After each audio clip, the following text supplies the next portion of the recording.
One.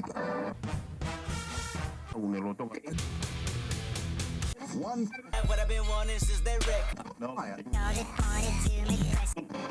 Be my baby. Duly noted. Buy it, use it, break it, fix it, trash it, change it, melt, upgrade it, charge it, point it, zoom it, press it, snap it, work it, quick erase it, write it, cut it, paste it, save it, load it, check it, quick rewrite it, plug it, play it, burn it, rip it, And drag it, drop it, welcome sequence it. to episode Four? 4. Four. You got a Star Wars joke for Four. Well, I mean, I was thinking about it, but then I thought maybe they just want a new hope there, and that? you never know. And there it is. With your hosts, Ma3stro, Dave Levy. What up? There are those who call me Tim. We have a guest today. We do. Want to say hi, Shawn? Hey, how's it going, everybody? Hey, that's Shawn Papineau, an old friend of mine from the ye old Oxel Point days when we were doing that rock band life. Oh, man, Throwback City. Point. Yeah, man. So Oxel Point was the name of a band Shawn and I were in forever ago. I was added as like we need a singer. But they didn't need a singer. They needed somebody who would stand there and pretend. And it's why they hired me. We needed somebody Anyway. better looking because we were all ugly-ass mofos. They mustn't have set the bar very high. Am I allowed to swear on this show or Shots no? fired. All right, so this segment is what we're listening to this week. And Dave, why don't you kick it off with what you've been listening to? So, again, kind of just regulated to the charts, but what I wanted to talk about today was the Weeknd dropped a new EP called My Dear Melancholy. Oh, dude, it's fantastic. And it's actually what was that? I said it's fantastic, too. Right. I very much enjoyed it. It's very much a callback to his darker style when he first started. So it's not as like happy-go-lucky as his more recent stuff is. But I'll go ahead and play you the main single from this. This is "Call Out My Name" from The Weeknd's "My Dear Melancholy." So call out my name. Call out my name when I miss you. So yeah, it's a bit of a darker feel. But Yeah, that was dope. the thing I'm curious to see is that a lot of EDM guys were producers on these tracks. So that one right there, that was just Frank Dukes, who's a big, pop producer. But the three I'm gonna go through, just play real quick. So this one, Wasted Times, was produced by Skrillex. What? So give this a listen. Who you belong to now? Who you give that love to now? Who you pulling up? So a bit of a more that's newer. That is post dubstep Skrillex. That's glorious. And this one is featured on. He's featured on 2 tracks. Gesaffelstein. Say that 10 times fast. No. Don't. Please don't. But so this is I Was Never There. Okay. More of a chill vibe. Gesaffelstein, though, was also featured on another one, and one of the producers was one guy, Manuel de Ma3stro, who is half of Daft Punk. So, and they worked together on his last album, Starboy, but here's Hurt You. I don't wanna hurt you. Okay. We're already getting throwbacks to that Starboy feel. Oh, yeah. With half of Daft Punk on production. But it's just interesting hearing how all these different EDM producers approach their various tracks. So I spent a lot of time with that specifically. That's super fun. Now, some inside baseball for those of you who are seeing that we've got a guest and he's on the submix here on the board. As we take a second to listen to that audio, Shawn cannot hear it. So what he's experiencing is, let's listen to this. That was good. You know what's funny, though, is I know pretty- every pretty single song abstract that you stuff guys with are him, I'm playing, sure. so I'm hearing it in my head. Good. Okay. So, that's what you've been listening to this I mean, week? there's a bunch of other stuff, but I wanted to spend the most time with that because that was the most interesting. I mean, there's also the Casey Musgraves, the thing that's country but not country. He's so awesome. Baby, don't you know Okay. that you're my golden hour? Very nice. And then the Rich the Kid one. Typical hip hop stuff. That's really it, though, for me. Man, that's super dope. So let's move on to Shawn here. Now I'm looking at Shawn sent me a playlist as prep as we came up to the show this week, and I'm seeing Under Oath, Beartooth, Currents. Currents, they were amazing live. Oh, Currents were is really, they're really strong absolutely band, incredible, leading dude. up to. Say again? I said they're absolutely incredible, dude.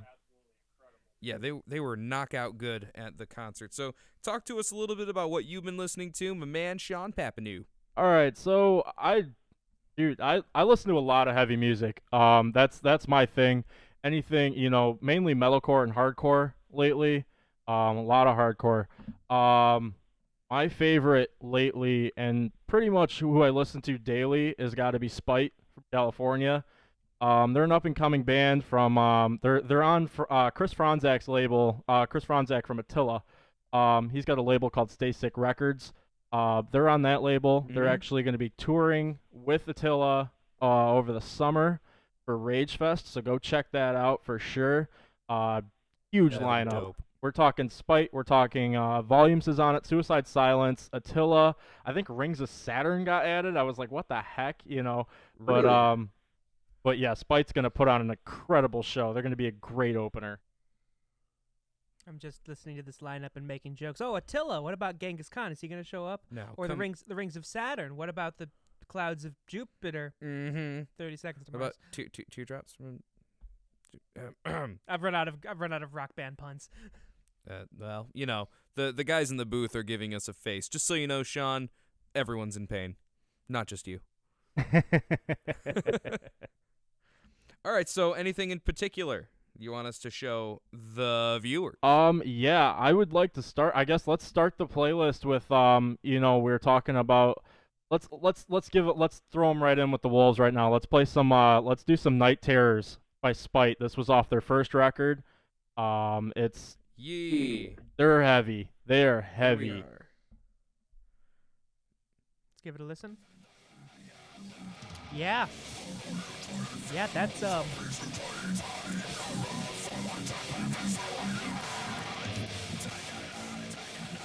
Yes. well, I would have to say that's aptly named. That's awesome. So that was Night Terrors by Spite. What else you got, Shawn? Well, I know we were talking about Currents as well. Currents is another up-and-coming metalcore band.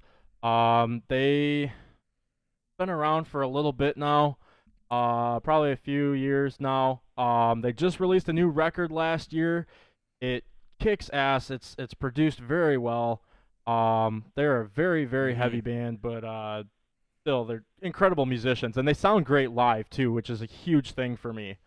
So I would say, well, not just that, they put on a great show too. They really move on stage, and they're really dynamic, and it's really intentional. Dude, I tell you, I threw down in the pit quite a bit for them. So I definitely lost a shoe when I was there last. It was awesome. I definitely So, hit a guy in couple the of head Currents about 3 tunes rows on- back.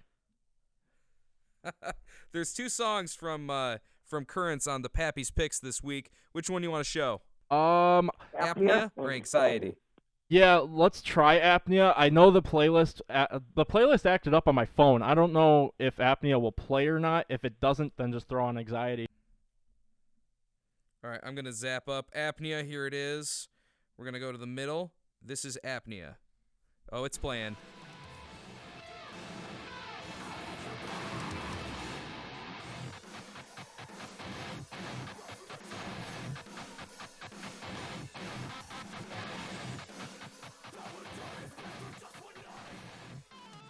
Just the reaction. So Tim's out there That's just awesome. jamming out, and I'm just sitting here going, yes, these are certainly sounds that I'm hearing. Man, seeing your reaction makes me, I no longer wonder what they were thinking when Stravinsky's The Rite of Spring began. Well, I'm not starting a riot. Yet, that you Fair. know of. Yet. Great. All right, let's pick a couple more, Shawn. Lay them on me. So, I know you're talking live bands, okay? Live performance is essential for a band to survive these days, People listen with their eyes, okay? Absolutely. But the other thing, too, that's getting lost is a lot of these bands, especially in the metalcore genre, a lot of them play with click tracks and stuff. And I mean, if you want to play to a click, that's fine. But backing tracks drive me crazy. Okay, if you have an instrumentalist, especially when the backing track, man, sometimes you'll hear these backing tracks put in the monitors, but not quite loud enough, and they'll get off with the band. Especially these like sort of new metal rap groups that put in these like, That's new metal, NU. hashtag new. Hashtag new. there is a really sick one though. They're called Siler, from New York. Shout out Jaden. Yeah, they're awesome. They're a great new metal band, actually. New metalcore, I guess I should say. But the thing with the backing tracks though new is metal core hard post rock modern math. Math. Huh. There's just so many subgenres of a subgenre. oh, for sure. Math metal? I don't know if I want to see that. I mean, So Do the you not? thing with the live performance though is that, you know, some of these backing tracks, sometimes these guys will backing track their vocals and stuff, and it drives me nuts. Like metal and hardcore and stuff is all known for being so raw, so pure, you know, and yeah. I don't want it tainted by, you know, pop music, you know, whatever, like Demi Lovato backtracking or Miley Cyrus or whatever, you know. I love Demi Lovato, by the way, she's gorgeous. But Tell me you love me. But what I'm we had getting some at conversations though, about Demi recently on this show. what I'm getting at though is the band Beartooth from Columbus, Ohio. Okay, Caleb Shomo, Yes.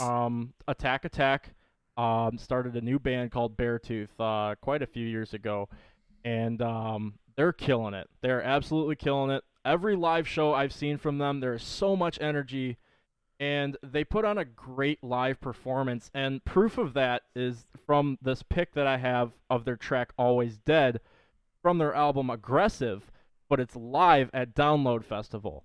This Very nice. live album Keep is that up for you. incredible. You can hear Caleb's energy, and I mean, you have to see Beartooth. They're one of the bands that are keeping rock and roll alive. Well, and they've got such a gnarly sound. So our listeners can get a quick listen here. Let me kick off Always Dead from Beartooth.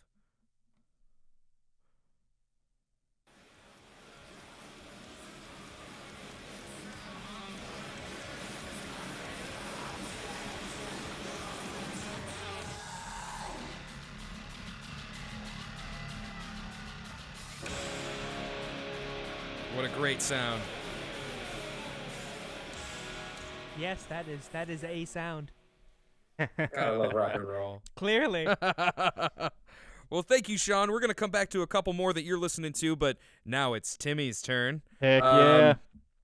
I've been listening to, for those of you who are tuning in for the first time, I spend a lot of my time on the Apple A-list section for a lot of reasons, mostly because they're sort of like, not chart indicators, but they're showing what has staying power and what doesn't. So when something ends up on the A-list, it's because it has sustainable listenership. And it doesn't indicate whether or not it'll be successful in the future, but has it been successful, and is it doing well commercially? Right, compared to what I look at, which is just the pop charts, which sometimes things are only on there for a week before they never pop up again. Alternatively, some things are up there for like a year and a half. I'm looking at you, Ed Sheeran. Oh, man, Ed Sheeran. Good golly. So I spent a little time with the new Falling in Reverse. Where'd you go? I feel Yes. Yeah, the new Falling in Reverse is super duper dope. Did it actually drop off of the? No, there it is. Did it drop off the A list? I mean, is it now on the B list? It's sad. Hanging out with Nicolas Cage or whatever. It's no longer They're falling sort in of reverse, channeling it's just falling. They're sort of channeling that Rage Against the Machine sound, that sort of intense hip-hop influenced rock.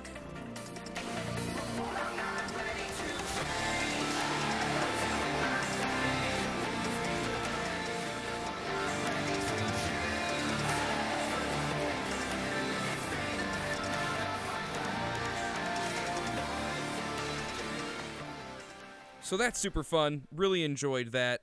I remember I listened to their last album, I think, Coming Home, Yeah. back in April. Mm-hmm. April a year ago. Actually, today, like a year ago today, I went through Coming Home. April 16. Yeah. The next jam I've been spending some time with is the new Parkway Drive song called Wishing Wells. It's literally everything that Five Finger Death Punch wants to be, I think. Take a listen to this opening monologue here.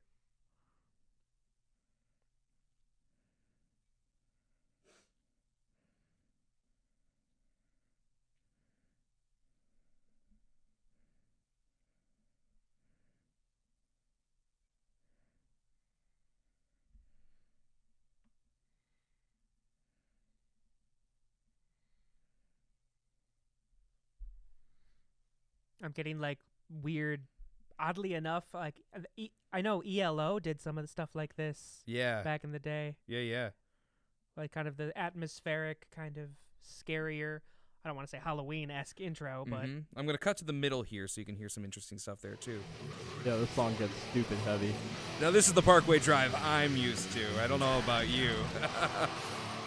This is the Parkway Drive I like, and I'm seeing them next week too. Say again, Shawn. The backing track kind of knocked you off my signal. Oh, I just said I'm like this. This is the Parkway Drive that I'm also used to, and I'm seeing them next week. Oh, I'm super jealous. So it's been a good week for the A-list. A lot of interesting stuff. New Under Oath. I heard some new Cannibal Corpse this week. That was different. And by that, I mean it was exactly the same. You can always rely on Cannibal Corpse to be that heavy, genty, multi-tempo nightmare. Tampa that is Bay that death band. metal. They're from right here at home. I feel like I'm so very much the third wheel in this. Just this metal bromance, and he's like, And I'm just like, I like The Weeknd. Hey, I like I'm the Casey Musgraves. dude. I like the Weeknd too. I'm not gonna knock you for that. I love the Weeknd. I listen to Taylor Swift, dude. Come on. Yep. Yeah. So tell us a little bit about you, Shawn, from a musical perspective. What informs your opinion, and what do you do mostly? So I guess oh man, where do I start? So, I've been playing guitar for The 14 beginning. years. I played trumpet in high school and all that. I almost went to college for music. Just like you, Tim. But I think what formulates my opinion on music is whether it gents or not. No, I'm just kidding. I think what I like to look for is I look for substance, you know. I look for something that's either ahead of the curve, like someone like Spite that's just like stupid heavy, you know, and like there's no other band that sounds like them. Or I look for something, Right. you know, or I look for something with like components, you know. I mean, lyrical content is definitely one. Besides Attila, of course. But also musicality as well. I look for guys that can play So guitar, not just shred either. Like I'm looking for nice melodies. I'm looking for harmonies. I'm looking for, you know, sick riffs. I love riffs. I am a riff junkie. You know. So to you, music must be meaningful. Yes, exactly. It's gotta hit me somewhere. You know, hit me in the feels or make me want to punch a hole in the wall. You know. So, Which Can can do be the same thing. yeah, it can. Yeah, I love Well, heavy we're coming riffs. up on our break here. So, gosh, thank you so much for joining us, Shawn. Absolutely. We'll definitely circle back after the show. Stick around, friends. There will be more after the break.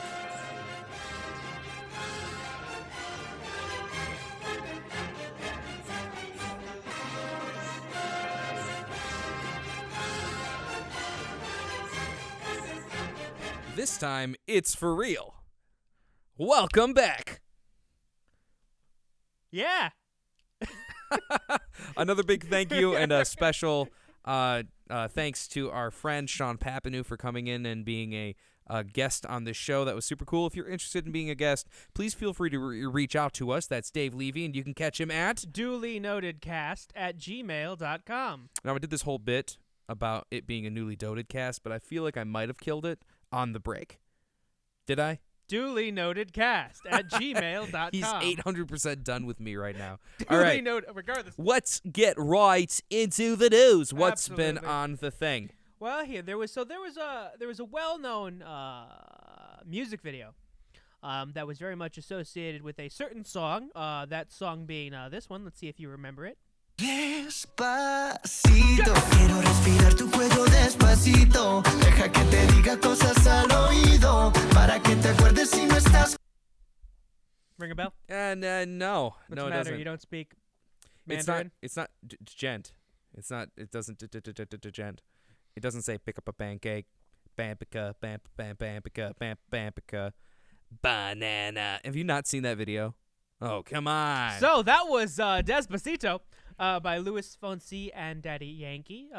They did a remix with Justin Bieber. But it's funny when you go on to watch your favorite pop hit music video, and it's not there anymore. Wait, what? So it was reported by BBC that the Vevo YouTube account, Vevo being the primary account that a lot of big-time artists put their music videos up The on. vast majority. They do. use Vevo. They got hacked. Oh no. They got hacked, and a ton of videos were taken down. Oh no. Well, taken down, they were replaced, but artists such as Shakira, Drake, Taylor Swift, Selena Gomez, Adele, Iggy Azalea, Maroon 5, Katy Perry, all interrupted.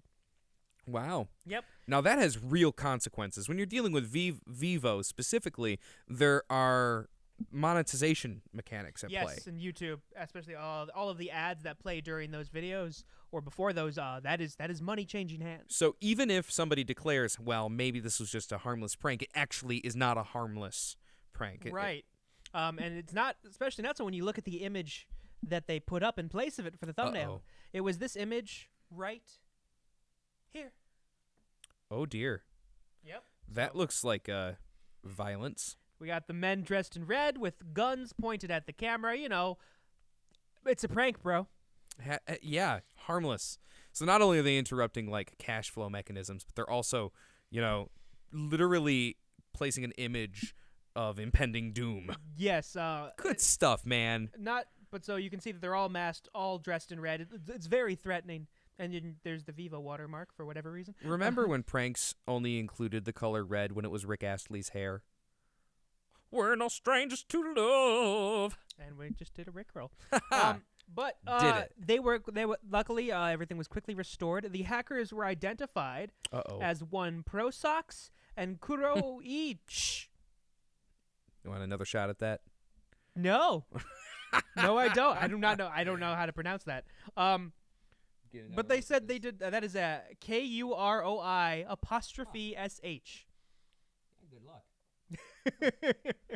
But they were reached out. They said they did not mean anything malicious by it. Only the maliciousness. Only the maliciousness. But with all that's going on right now, it's just. It's because the BBC reports that they interviewed a cybersecurity expert, one Professor Alan Woodward from Surrey University, and he said it's like. This is very unlikely that they got it that easily. This was clearly like planned out. You don't just do this like, oh yeah, just exploit a thing. No, this was like faking authorization credits, and it was just. Ouch. So they either found a way around that authorization, or they are not being honest with the fact that it was not just a prank. There was some ulterior motive. Do you think they were like just testing the boundaries for impending DDoS thing down the road, or It might be. This might be like a publicity thing. maybe is there a cause? Are they pushing an agenda? Not that I can tell. Not that was reported by the BBC, given every news outlet has now gotten their hands on this. Yeah, I would hope so. But they have been, they're re-uploaded. Everything's back to normal. I guess Vevo and YouTube are gonna go through what happened. I guess. But yeah. So that was the scary part of the news. Yeah, well, my news isn't so scary, and actually it's really kind of uplifting. So I follow closely politics, probably to the detriment that is my health. It's probably not a good call. However, occasionally, you'll find a measure or a piece of legislation that is it's unifying, and it's something that is inherently a good thing. We sort of found this in an unlikely place when Bob Goodlatte, a Republican from Virginia, and Gerald Nadler, a Democrat from New York, among 6 other members of the House of Representatives, introduced the Music Modernization Act. Music Modernization Act. Good old MMA. Yeah, Yeah, there's nothing that can be confused with. Yeah, I Nope, mean, not at all. I'm a fighter, but not that kind. Which is characterized by Billboard.com as the most important music copyright bill in a generation. Now, what's interesting about this is when you see any kind of legislation placed on any sort of legislative body's floor, there is this natural tendency for market forces to encourage lobbying forces against one another. So if you have a situation in which, let's say, somebody wants to regulate potatoes, you'll have the chip industry going in lobbying to make things easier for their business to do business. It's a natural thing that happens, and sometimes this can be characterized as cronyism, especially if they're looking for cutouts that keep little people down. You sometimes see these things. So in this case, when you see the Music Modernization Act, it is easy to assume that organizations that lobby for publishers, maybe, or artists, to be against one another, but that's sort of not really happening. No, everyone for the most part kind of, for lack of a better term, got along for this That's one. kind of weird because this is a multi-billion-dollar industry that has a reputation for being sort of a crusty place for underhanded tactics. I mean, it is not an easy world to exist in. The moment you become a threat to somebody else's business model, it is so competitive. And the moment you can get any kind of legislative cutout, it is a net benefit to you, and you have a vested interest in seeking those things out. But it seems as though this isn't the case for this. So the article goes on to say that this Music Modernization Act was made up previously of 3 bills that were introduced and a provision from a 4th. It will create an organization to collect and distribute mechanical royalties. That's an important element to this because organizations like ASCAP, ASCAP, or BMI, Old ASCAP and BMI. they participate. ASCAP, BMI. Yep. They participate in royalty collection. It's always really interesting. I had a conversation with one of my professors not that long ago. His name's Gunnar DeBose, and he is an absolute delight. He wrote the music to a movie called The Circle, not to be confused with Circle, or it's the other way around. And it's so bad. It's such a bad horror movie that HBO picked it up ironically, but that doesn't change the total amount of royalties you get. So here's a situation in which this guy just kind of on a whim signed a contract, wrote bad horror movie music for a bad horror movie, and then it's picked up and played globally. Okay, so he has to go. Now, he is a BMI artist. He has to contact BMI to collect the royalties he's due. And BMI, broadcast music industries. I'm not a BMI guy. Look it up real quick. Data guy. Body Mass Index. I knew it. Wow. Broadcast Music Incorporated. Incorporated, not industries. Okay, incorporated. I like Body Mass Index better. Oh. New Year's resolutions didn't work for me. I'm Anyway. doing great. Well played. So he has to contact BMI and get his royalties, and there's an expiration date on those things. Right, and if they don't take advantage of that, all of the money goes to the publisher. Yes, and yeah, that can cost. Gosh, something like I don't want to give you a number off the top of my head that isn't right, but the number of unclaimed royalties in the industry is measured in the millions of dollars. That is insane to me that you can create something, have it get consumed by someone willing to give $1, and you don't even pick up the dollar. Right. It just makes me so sad. But a lot of this was all done just because music's in the digital age now.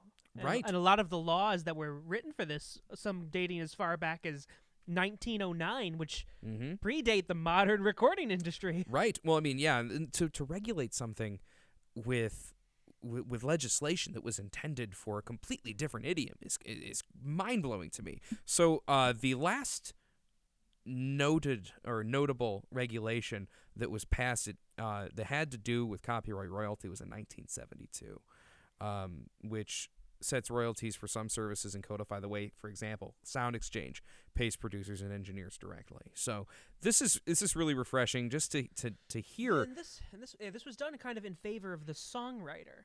Mm-hmm. There's the performing artist, there's the producer, there are the engineers, there are the instrumentalists, but these are the songwriters that this was based around. Well, and that's sort of refreshing, too, because the songwriter seems to be, in my opinion, the most undervalued element of the production team. And in that, the most undercompensated.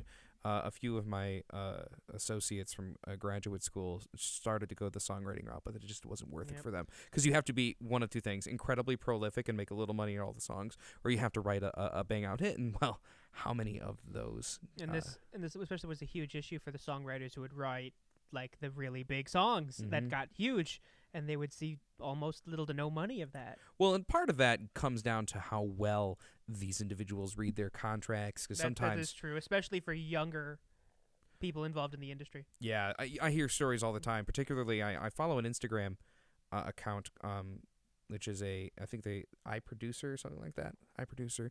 They're a big proponent of the chaotic eyeball. That's all I remember. But they shared this video, an interview with a producer, and I can't remember his name, but that doesn't really matter, who said his best advice for young producers is to not sign the first contract that gives them a paycheck, because usually if they're giving you a paycheck, they intend to make back in the return on investment by several factors. Yeah. It's yeah. Always read the fine print.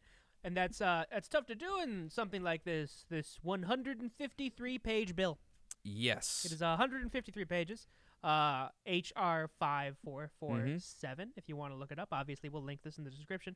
But another thing I wanted to point out is there's a piece of this in this gargantuan chunk of legislature that previously, we mentioned ASCAP and BMI. Previously, any sort of lawsuit that would happen or anything or any discrepancy would be handled by one judge. Just all of it. But now it's kind of one person can't handle that. So now they've instituted basically a series of rotating judges that will handle these, and hopefully this will remove bias as well. Yeah, so I mean, it's really important that you don't end up in a situation in which one person is making the call all the time. I mean, that's kind of the principle of the American government, is the checks and balances. So when you place really all the responsibility on a single person or even a single entity, and then they're making decisions that affect an entire industry, an entire art, because these are precedents, and lawyers love pulling from other cases for their cases. That's how the legal field works. So the moment you have what might seem like a very inconsequential moment, particularly in dealing with music and money and law, it can affect everyone. There's a reason we only play 10 seconds of anything we play on here. That's that money spot, and even that's debated how much of a song you can play before copyright can be thrown around. And believe me, if you're a fan of this channel, boy, the amount of videos that I've had to do copyright claims on, but that's fair use, and that's a whole nother issue. Man, maybe you should open up like a Phoenix Wright, Ace Attorney, side personality. Objection! You beat me to it. Got him. So there's some interesting quotes here in this article. So in a statement, the ASCAP, the American Songwriter Composer something Publisher Association, American Society of Composers, Authors, and Publishers. Yes, CEO Elizabeth Matthews said, "Today's reintroduction of the Music Modernization Act signals we are one step closer to reforming our outdated music licensing system and providing songwriters a better future. We thank Chairman Goodlatte, Ranking Member Nadler, and Representative Collins Jeffries for their leadership in keeping America's songwriters a priority." I mean, that's a big deal. You know what's another big deal? This is bipartisan. Yeah, so that's a huge deal. Not just it's bipartisan today. Where I mean, that's true. I'm listening to people have conversations about the opposing political party as though they're literally the Nazis. This is a climate in which this is something that's really needed. And actually it's a bipartisan win that I think that everybody can get behind, you know? Yeah, but I mean, as good as this is, this is, again, politics, and it's never as clean cut. In fact, if you look at just the description, HR 5447, to modernize copyright law and for other purposes. Yeah, but the good news is, I mean, the whole earmarks thing is long behind us. So if there's pork in there, it's definitely related, but it is kind of a long bill. You said it's north of 100 pages. 153 pages. Yeah, which, I mean, the vast majority, if you spend any time with legal stuff, you end up seeing a lot of definitions and then terms defined in the definition and making sure the parties are understood and that sort of thing. So anyway, parts of the Music Modernization Act are opposed by Sirius XM Radio. Yeah, I noticed that. Some songwriters and groups that are generally opposed to strong copyright protections for creators. It also faces deadlines of sorts since Goodlot plans to retire in the fall, which is, I mean, if the sponsor of a bill kind of disappears, then so does a lot of the momentum and therefore the financial backing in the government. Almost like this has a very short shelf life. Oh yeah, This because needs we're to- talking right. August before Right. recess, and we're in April, so we're talking months. And in government, like, months is not very much time at all. Oh, it's very short. I mean, yeah.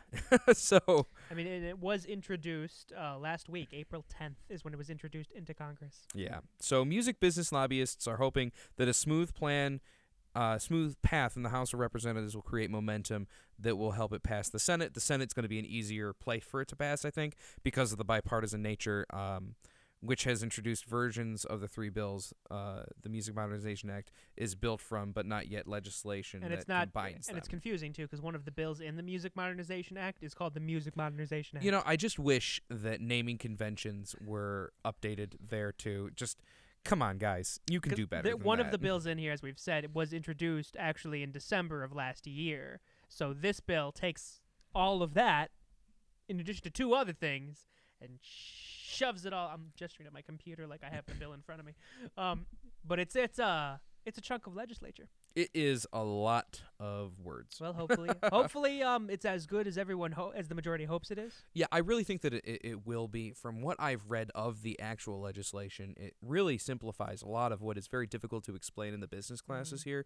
I do my very best when I teach, because I teach a couple classes here on business, and we spend some time talking about business ethics and contract law and particularly royalties, because Mechanical licensing. the idea, the goal of any audio and music professional is to create a situation in which you have passive income so that you can stop focusing on getting paid for the time you are like experiencing and start getting paid for the time you've invested before. That's the goal. It's all about them royalties.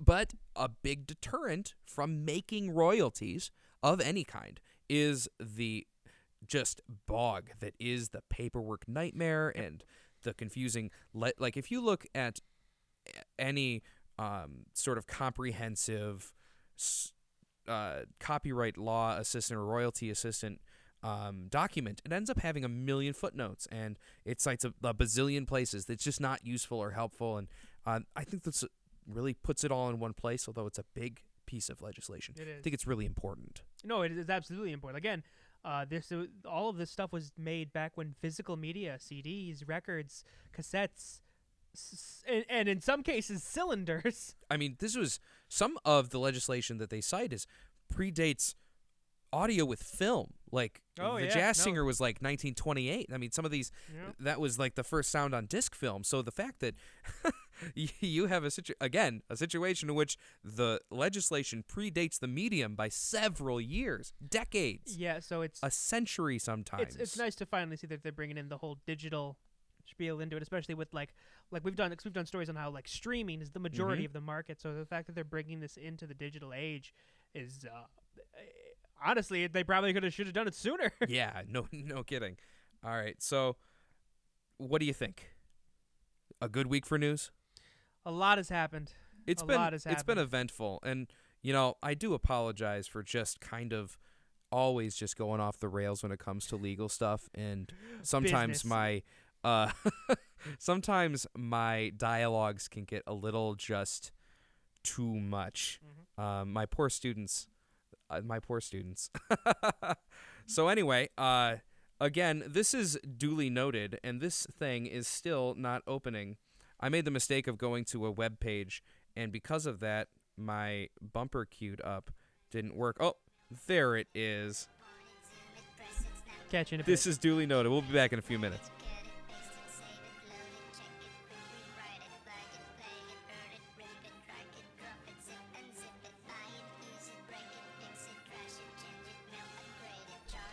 And we're back. Back. So we're gonna try something new because you wanted to go hardline business on everyone I in the last did. segment. I did. We're gonna do the I'm sorry. We're gonna do the super release rundown. This is gonna be for the week. We've got some rules though. Oh, that's right. That's right. So when I play, I'm going to say what it is. I'm going to play it. You have to describe it in one word, and then we move on. All right. All right. So here we go. This is the super album release rundown for the week of April 14th, 2018. First off, and we're going to start you off easy. A Perfect Circle, Eat the Elephant, The Doomed.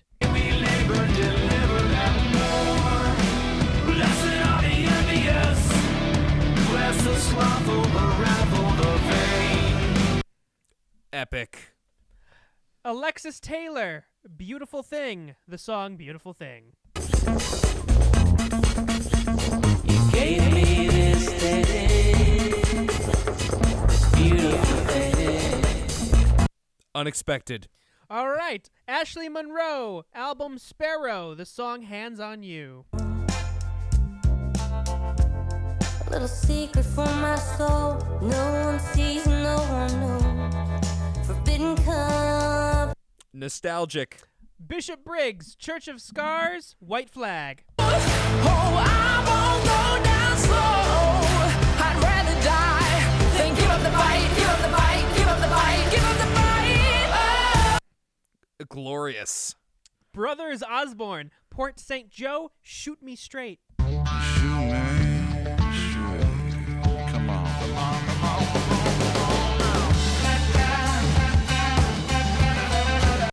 Twangy. Donovan Woods, Both Ways, Burn That Bridge. At Church Street parking lot, laying down and getting caught up. You told me to go so slowly, so slowly. Brian Adamsy, sort of. What? Brian Adamsy. Just felt like That is more than one word. all of it's hyphenated. All right, don't give me crap. Drinks. Drinks. I'm Hippo Light. Yes, please. Drinks. Hippo Light. Real Outside. Together, from outside your mouth. I want to fight in the Minimalist. That sounds like Les Claypool. I feel bad for the videographer because he's just seeing us make these weird faces, and we're like, what? It's like, let's do a thing. Well, that was interesting. Moving on. Exit Music. The Recognitions. I'll Never Know.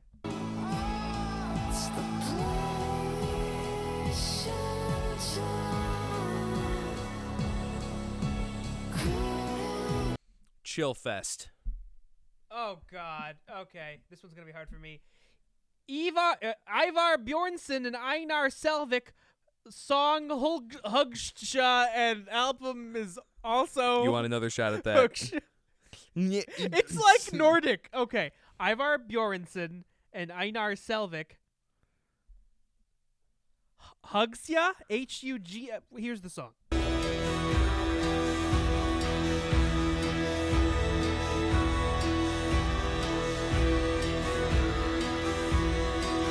That sounds Nordic. That sounds like my nightmares. So, good. Kimbra, Primal Heart, Everybody Knows. hands to the heart, bodies alone, hide in the dark. But is it a fight? Plunky. That sounds plunky. Plunky, I'll go with that. Lord Huron, Vide Noir, Ancient Names, Part 1.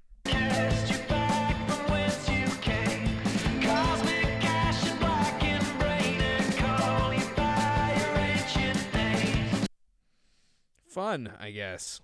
All right. Mike Donovan, How to Get Your Record Played in Shops, Spiral T-shirt.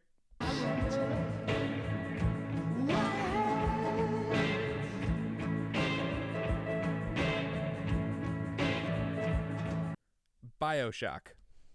I'll take that.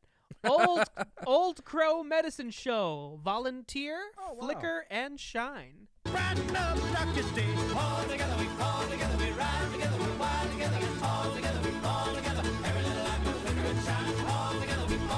Unsober. Pennywise, Never Gonna Die, Never Gonna Die. Good jam. The truth is we're worshiping a lie. Less pathetic, the monster that those are used. And the dreams we Uber punk. Post Animal. When I think of you in a castle, Ralphie.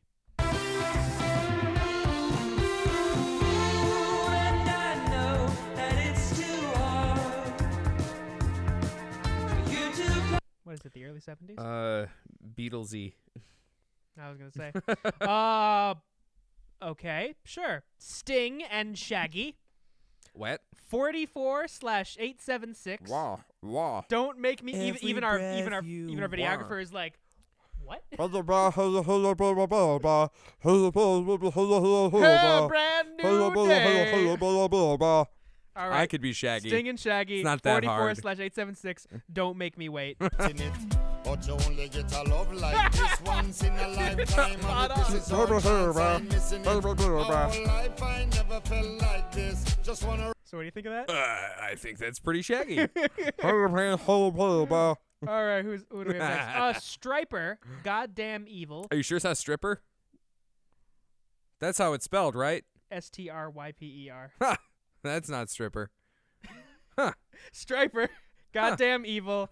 Take Oh, it to the I thought you were cross. calling me names.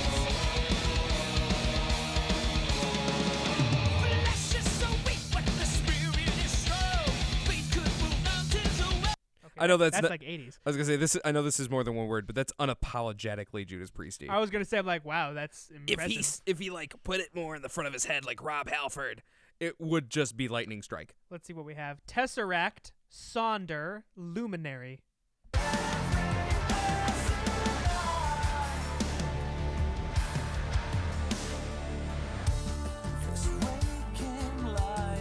Groovy.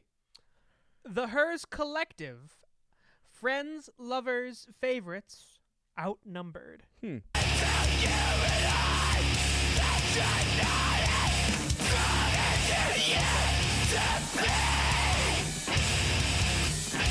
When you said outnumbered, I thought the stupid Fox show where there's all those girls with that one person. That's not what I expected. So Yep. unexpected is that's what I'm calling it. The Melvins. The who? Pincus abortion technician. Stop moving to Florida.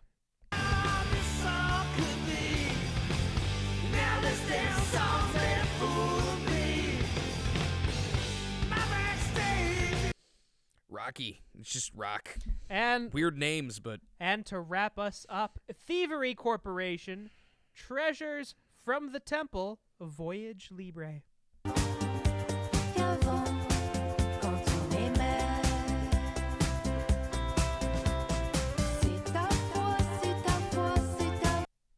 yep, that just sounds like fun. I got nothing. And that's the album rundown. Feels so good. I like the Shaggy bit. That's the bit that wins. Actually, I'm going to play that Shaggy again. But you only get a love like this once in a lifetime. I really like to have in that microphone. I'm sorry, everyone. I'm sorry. But you only get a love like See, it's this pretty once close. in a No, that's actually, lifetime. I think that's what's so funny about it, that it's so close. You just have to. You just have to pretend you like ate something you're allergic to and your tongue swelled up. You're speaking like Shaggy.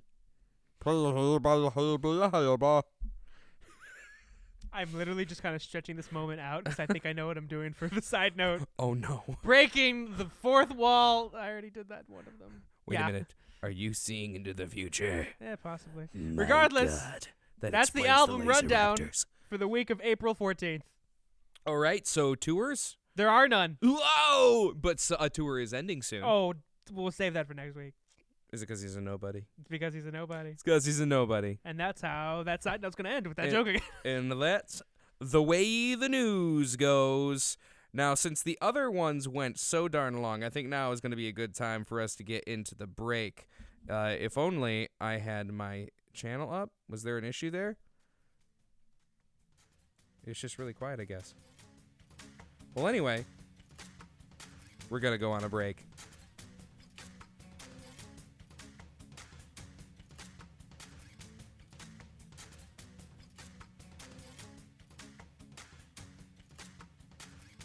And we are back. Back for the final segment. Here we are with the vinyl verdict. The vinyl verdict, again, this is Duly Noted with your hosts, the Ma3stro, Maestro Dave Levy, and Tim, sometimes he's here. Yeah. Yeah. Vinyl verdict. You need to... That's a beer. Oh! I can't wait for it. So the rule is, for those of you who do this sort of thing, well, I've gotten got by this a couple times before. If the phone goes off during production time, you owe a food or beverage. Last time I gave food. Pizza, actually. So I'm looking forward to that. Vinyl verdict. If you now need to come up with the most absurdly specific rock subgenre that you can. That actually exists? Because I can think of a couple. There's a ska-core band. Ska-core, so it's a metalcore ska fusion. It's the weirdest thing ever. So it's like, and then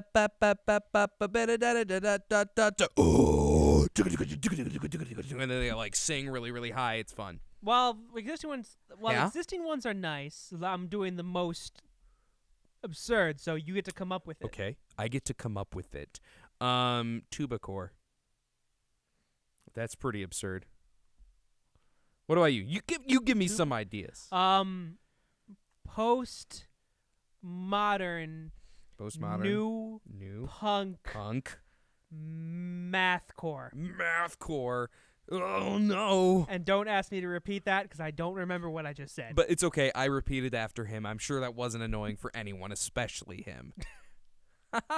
It's fun for me. I don't know. It's just this struck me because I remember we talked about Bless the Fall a while ago, and it was a metalcore album that ended in a punk song. Yeah, super weird. Definitely not what I expected. But so, let me see if I can't come up with one that I can remember this time. I'm going to keep going with postmodern. Postmodern, new punk. New punk. That mathcore. Sounds familiar. Mathcore. I think that's exactly what you said Good. before. I think that was exactly what you said before. And how would that be? So postmodern. So, I just think of like postmodern jukebox where they just update things that are right. So it'd be existing. So postmodern. But would you think it'd be covers of like old things? So they'll take yes, it'd be covers of like Jim Croce songs of. So what did I say? Postmodern, and it would be punk. So postmodern punk, but new punk. So there's rap segments. Okay, so is it new NEW or NU? No, NU, absolutely NU. Oh no. So there will be rap segments, and then I said mathcore. So math. So weird time signatures, and core. That. Okay, I have something that can top it. Oh, are you ready? I don't remember what I said. Country. Huh? Country or country pop? No, just country. Or Americana. What's the difference? I'm kidding. I'm sorry. So There's actually a lot of nuance in those conversations. I'll go ahead and yodel and end up on Coachella with Justin Bieber. So, what about we have classic rock, yodelcore with flute solos. So classic rock. So that's going to be rock from the 60s and 70s. Mm-hmm. What was everything else in there? Yodelcore with flute solos. So, well, flute solos is obvious, but yodelcore, that means going between like the and the going back between the. Because I just. How'd they go again? I missed it. Can you please do it for us? Just killed the producer. Somebody call IXII. Jay's in the booth just dying. Poor guy. So again, yodelcore. Yeah, and I'm just grunting into the mic. So it's actually kind of funny though that I based that suggestion off of a real song. If you don't know Hocus Pocus by the band Focus, it's actually classic rock because it was a song written in the late 70s that features yodeling and has a wicked flute solo. I guess they'd have to mic it. The flute's not exactly a loud instrument. Yeah, you're right. That's what they did.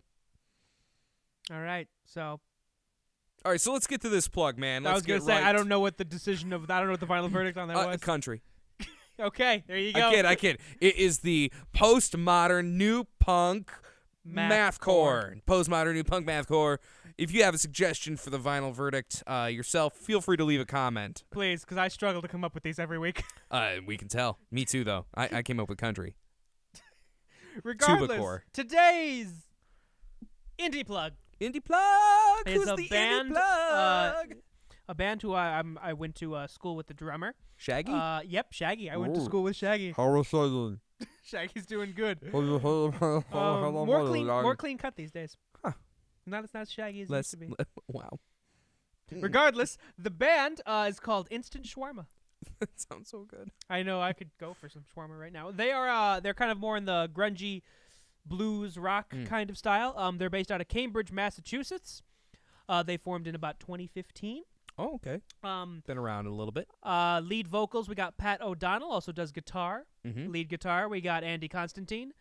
Drums and percussion, my friend I went to school with, Josh Zeman. And on bass guitar, we have John Grealish. And I'm sorry, John, if I got your last name wrong. John Grealish. Grealish. I think I might have been closer. I might have won. This I'm gonna be playing this song. This is Lizard Coffee, off of their upcoming album, Just Add Water. The not album, their EP, their debut EP, released, Which stands for extended play. extended know play. So that. here's Lizard Coffee.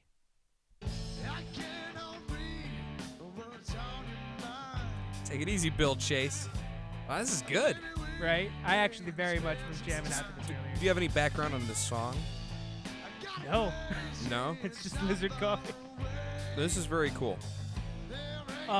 This is the vocals, but this track is predominantly instrumental. So right here.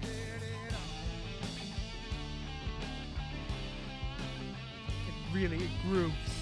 Yeah, hard. it does. Regardless, if you like what you hear, this is off their EP, Just Add Water. You can find them at instantshawarma.bandcamp.com. Again, that's Instant Shawarma at Bandcamp, yeah? .bandcamp.com. Instant Shawarma. Shawarma.bandcamp.com. Wow. That's wow. Wow.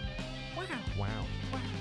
Alrighty. Spinning the right. Dials radio style. We've got Jaylyn Johnson in the booth. Thank you to him and our man behind the cam. We've got Peter Putman, and we are your hosts, David Levy, the Ma3stro, and Tim. Good old Timothy Martuch. Wow, this grooves, man. This is Right. dope. I love it. We're just going to roll tape on this till the fade out happens. Yeah, pretty much. So, regardless, until next time, duly noted. Duly noted.